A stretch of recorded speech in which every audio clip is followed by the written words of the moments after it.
Oke, jadi mari kita coba bahas lagi mengenai serialnya dari Classroom of the Elite. Dan kali ini tuh sendiri masih mengenai isi dari volume ketiga pada tahun ketiganya. Spoiler ya, tentu aja video kali ini tuh sendiri bakalan jadi video spoiler. Jadi jika kalian itu tidak keberatan, yuk mari kita coba lanjutkan. Nah, jadi pada video kali ini POV bakalan berasal dari karakternya Ichinose Honami. Ya, beberapa jam sebelum kelas C dan kelas D melakukan kontak dan mencoba untuk membentuk aliansi, kelas B dan kelas C justru terjebak dalam perebutan sengit atas persediaan di area G11, di mana Ichinose menyaksikan jalannya pertempuran itu dengan tenang melalui tabletnya. Dan dari ketegangan yang saling berhadapan dalam jarak dekat hingga pecahnya baku tembak, seluruh pertukaran itu hanya berlangsung dalam waktu yang sangat singkat.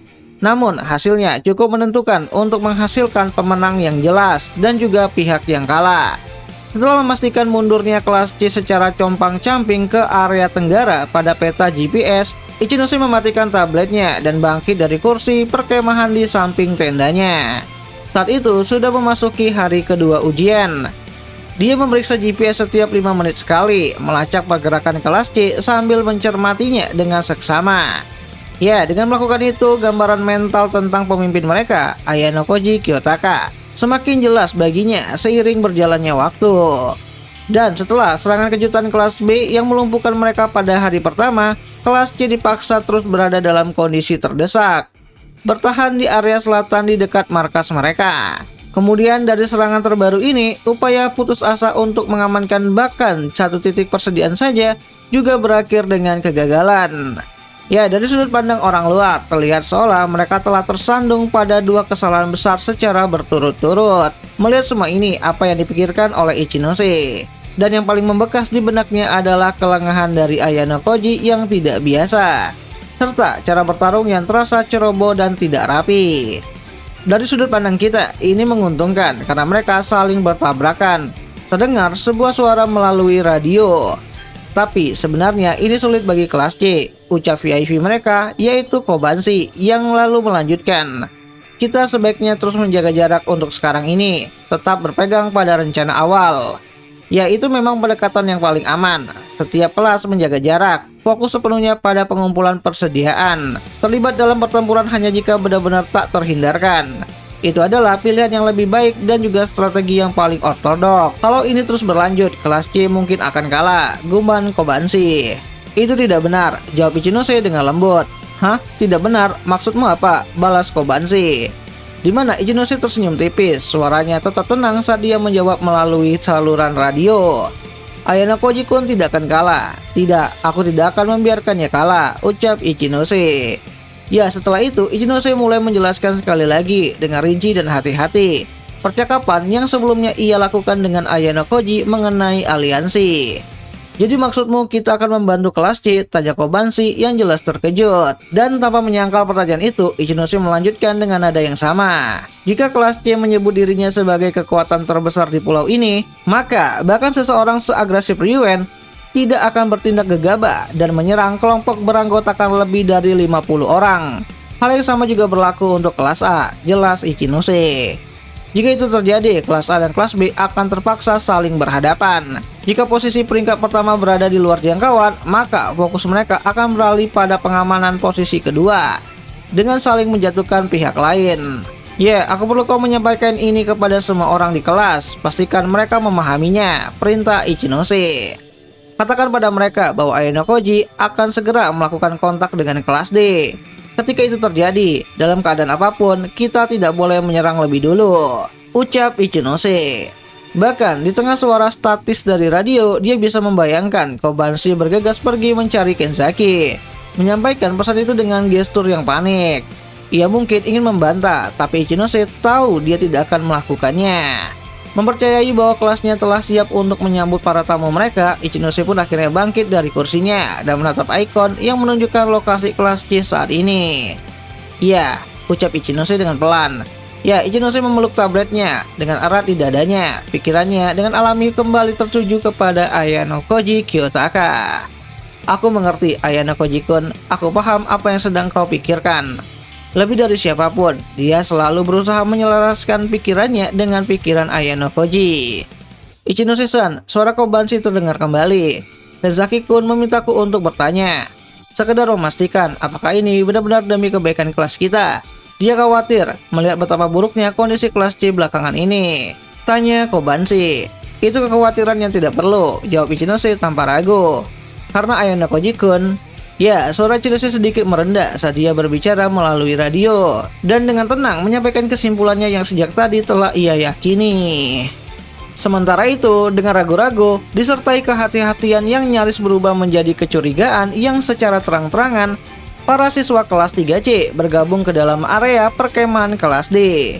Aku sempat berpikir bahwa akan sulit bagi kelompok kami untuk saling mencair dengan cepat. Dan dalam skenario terburuk, aku membayangkan kecanggungan ini akan bertahan hingga akhir ujian. Namun, dugaanku terbukti keliru, dan itu dengan sangat cepat. Inilah kekuatan unik kelas D, budaya saling percaya yang telah Ichinose bangun dengan begitu hati-hati.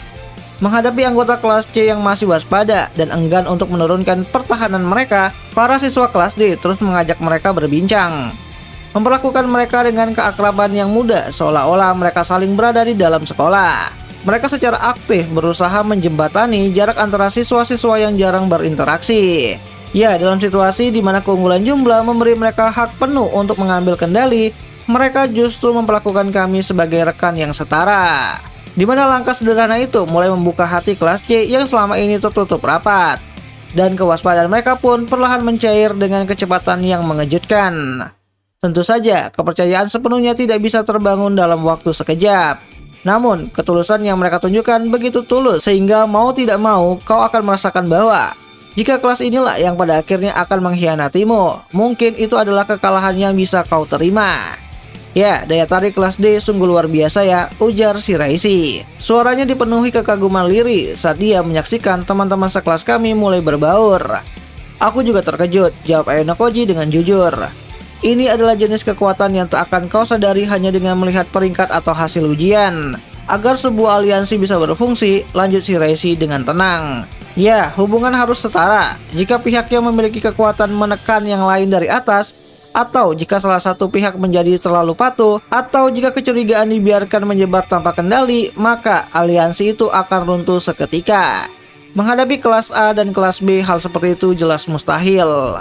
Kabar bahwa kelas C dan kelas D telah bergabung kemungkinan besar sudah tersebar dari para komandan melalui VIP mereka, tambah Ayano Koji.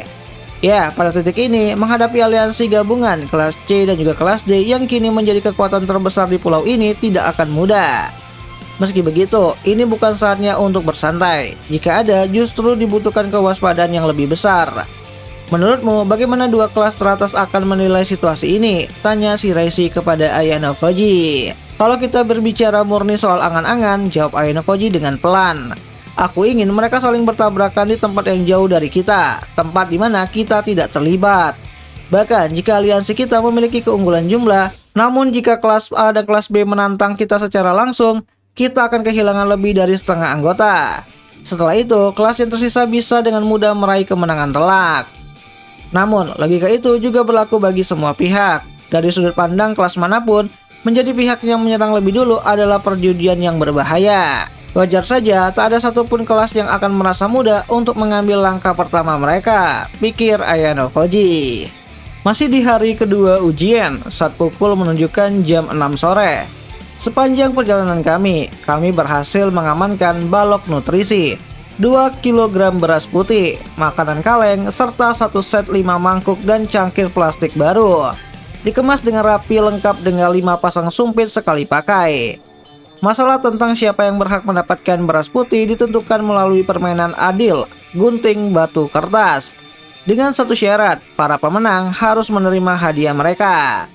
Ya, aku termasuk salah satu pemenangnya. Dan dengan rasa syukur, aku menerima jatah makan malam hangatku, pikir Ayano Koji. Di mana langit senja di belakangku mulai memerah, sementara kumpulan uap putih melingkar naik dari tutup kaleng makanan yang terletak di perkemahan. Di mana keringat membasahi tanganku saat aku menilai panasnya. Menunggu, dan tak lama kemudian bunyi letupan halus dari nasi yang sedang dimasak menggema di hutan yang sunyi sebelum benar-benar senyap.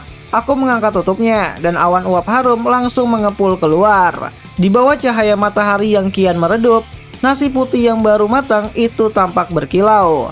Baru saja aku meraih sumpitku, si Bata yang sejak tadi mengamati dari kejauhan menyadari kesempatan dan akhirnya mendekat. Hei Ayano Koji, maaf mengganggumu sebelum makan malam, tapi apakah kamu punya waktu sebentar? Tanya si Bata. Tidak apa-apa, ada apa? Tanya Ayano Koji kembali. Itu, karena sekarang kita sudah beraliansi dan sebagainya, aku hanya ingin kau tahu menyapa dengan benar, kurasa, ucap si Bata terbata-bata. Matanya melirik ke sana kemari sambil menggaruk kepalanya dengan kuat. Dengar, aku tahu ini agak melenceng, tapi ucap si Bata.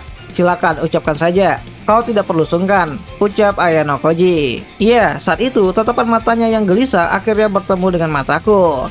Yang ingin kutanyakan adalah, ucap si Bata. Namun, tepat ketika ia tampak menguatkan diri dan membuka mulutnya lebar-lebar, suara langkah kaki mendekat dari belakang. Maaf si Bata, bisakah kamu memberi kami waktu sebentar?